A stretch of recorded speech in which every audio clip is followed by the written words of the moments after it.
Au palais présidentiel, le chef de l'État Ali Bongo Ondimba a conféré avec le ministre français de la Défense. Bienvenue Miko Lambert-Pori de la presse présidentielle.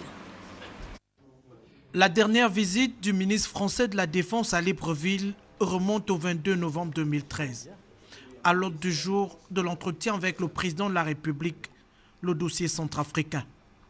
Aujourd'hui, pour les mêmes mobiles, Jean-Yves Le Drian retrouve le Gabon pour un entretien hautement sécuritaire avec le chef de l'État.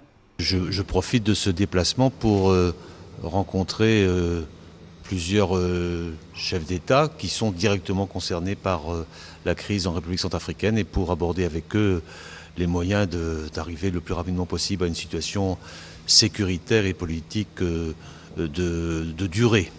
Dans un contexte de sécurité précaire, les deux personnalités s'accordent sur la nécessité d'agir davantage pour hâter le désarmement en RCA, dans le but de mettre un terme aux exactions contre les populations civiles.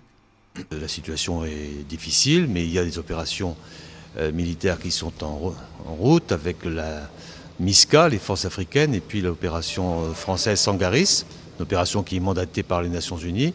Mais au-delà de cela, il faut s'assurer que le processus initié par la décision des Nations Unies se mette en œuvre correctement. Et c'est ce dont j'ai parlé avec le président Bongo ce soir.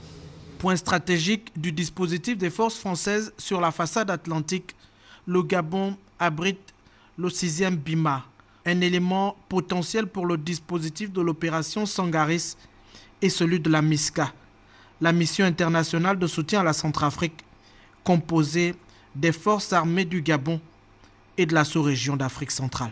La situation sécuritaire est en amélioration par rapport à la situation de massacre qu'on a pu connaître antérieurement. Notre position, c'est de faire en sorte que, pour que la sécurité puisse se renforcer, que le désarmement puisse avoir lieu, le désarmement de tous, le désarmement impartial, à la fois des milices anti-Balaka et des ex-Séléka, pour que enfin le processus politique puisse se mettre en œuvre. Et cette position, c'est la position de la France, mais c'est aussi la position du président Bongo qui me l'a dit avec beaucoup de clarté.